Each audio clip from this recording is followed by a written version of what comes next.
Northeast Mississippi Community College proudly presents the longest-running community college podcast in the state of Mississippi, Tiger Talk. Tune in each week as Northeast President Dr. Ricky Ford talks about all things Northeast, from academics to career and tech to workforce and all things in between. It's Tiger Talk. And now, Northeast President Dr. Ricky G. Ford. Hey everyone, welcome to this week's episode of Tiger Talk with President Dr. Ricky Ford and myself, Liz Roark. We can't wait to share with you all the great things going on at Northeast Mississippi Community College. President Ford, how are you today? I'm doing great. We recently had James Meredith visit our campus. How are having things like this that are available for our students to come to on campus, having different people come speak, letting them see different parts of history, how is that, do you think, beneficial to our students? Yeah, absolutely. I think exposing our students to the cultural arts and to the things that have gone on in the past. And I was fortunate enough and honored to sit on a panel with James Meredith about a year ago. He was the first black student to enroll in the University of Mississippi. And of course, at that time, the civil rights movement was beginning and was really about to heat up. And of course, as you well know, those civil rights issues were very tense times in Mississippi.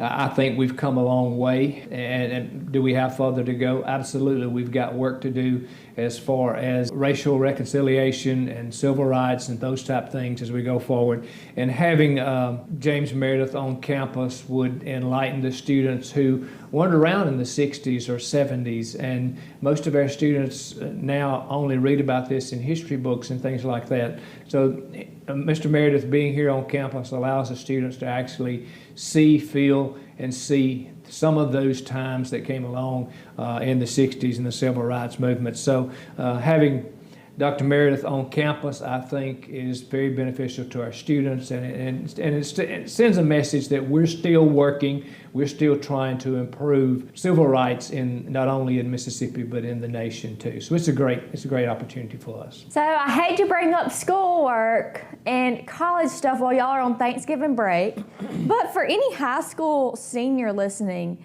this is the perfect time to have time to really look and start applying for scholarships and make sure all of your financial aid is complete.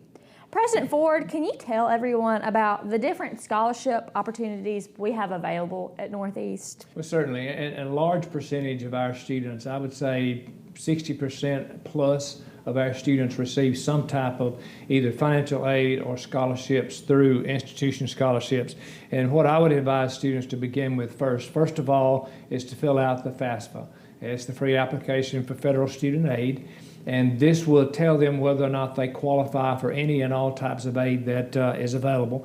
And then I would also encourage all students to make sure that they take the ACT test, because this is very beneficial to them too as far as academic scholarships. Now, when you look at scholarships, also I would encourage all students for Northeast, if you're planning on attending Northeast, to fill out the scholarship application, which is due April the 1st.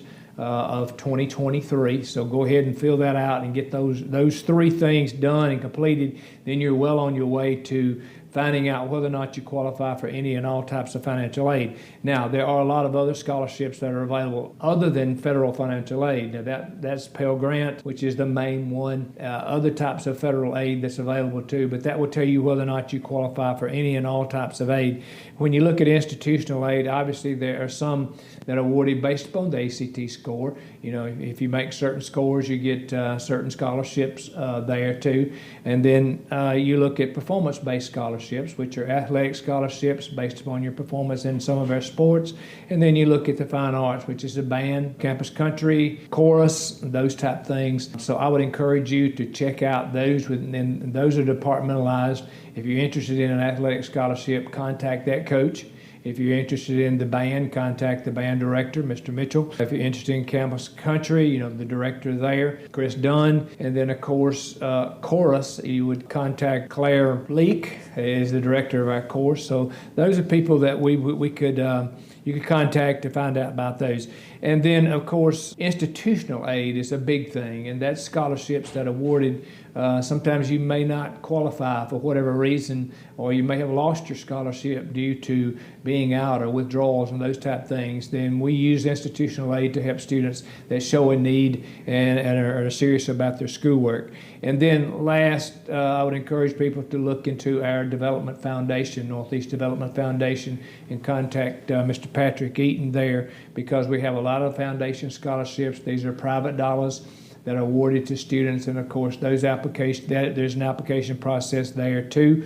We've just taken over the Franks Foundation Scholarship program, so we will be awarding scholarships there, and all those are applied through our Northeast Development Foundation. So, you know, I used to say this all the time when I was out recruiting students: if you don't have the funds to go to school and you want to attend Northeast, contact us and let us know, and we will find the money for you to go to school on.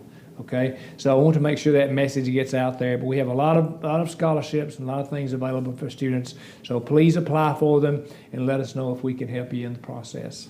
Yes, and our recruiter department, we would like to thank. They do a fantastic job about going to all of our local high schools and helping students fill out the applications. Again, just for my previous time in the recruiting department, make sure you fill out all scholarships, but most definitely our foundation scholarships. We have money that's available for you to help you pay for school, and it's a 10-minute application. And you'd be shocked at the amount of people who don't apply for these. I mean, there's money available for students. You know, there's scholarships that go unused sometimes just because students don't take the time to apply for them. So you never know what possibilities you could get, because at Northeast, we want to make going to college as affordable as possible. And we're here to help you find all of these opportunities. So if you're confused, ask for help and see everything that's available to you. So President Ford, can you give us the Northeast news for the week? Wow, we've got a lot of things going on. We're 2 weeks before finals, so semester's about over with. So I would encourage students to get busy and get caught up, make sure that they're where they're supposed to be at the end of the semester. I do want to mention also that we are beginning a new program this fall of court reporting. There's very good job opportunities within this, so you'll hear more about this as we begin to open that up in the fall of 2023. Some things going on our satellite campuses. NEMCC at Ripley, we have Certified Nurses Aid Science Lab on Tuesday evenings, Intro to Biological Sciences, Science Lab, Adult Ed students. We do that weekly. Northeast at Corinth, we have Caterpillar training Monday and Tuesday, Region 4 training on Tuesday, Tobacco Free Coalition booster and flu shots Thursday, U.S. Army staff training on Thursday also. I do want to talk a little bit today about adult education and some of the things that are going on there. You know, approximately 331,000 Mississippians are without a high school diploma. So adult education is no longer about just getting a high school high school diploma. We are integrating employability skills with Smart Start. This serves as a foundation for connecting students to career pathways, leading to education, training, and employment. We now offer 2 national high school equivalency tests, the GED and the HiSET. But effective December the 1st, Mississippi will offer another option for earning a high school equivalency diploma called the Total Transcript. And what this will do will allow students to use a combination of the GED and the HiSET to earn a high school equivalency diploma. For example, if you take the GED and fail the math portion of it, then you take the HiSET and pass the math portion, then you can combine those together to receive your high school diploma. A little bit of history there. The past 5 years, Northeast has awarded over 900 high school equivalency diplomas and awarded over 1,500 Smart Start credentials. So we've transitioned over 1,000 into a pathway of post-secondary education or training. So those are some highlights of some things going on campus. As you can see, we're very busy, a lot of things happening. We're trying to close out this semester in a very successful manner. But again, as always, let's go Tigers. Go Tigers. Thank you for listening to this week's Tiger Talk podcast. If you or someone you know wants to further their education through academics, career and technical programs, or even continuing education and workforce, give Northeast a call at 1-800-555-2154. Tiger Talk is brought to you by Northeast Mississippi Community College. For more information about Northeast, visit www.nemcc.edu or follow the college on various social media platforms such as Facebook, Twitter, Instagram, and TikTok.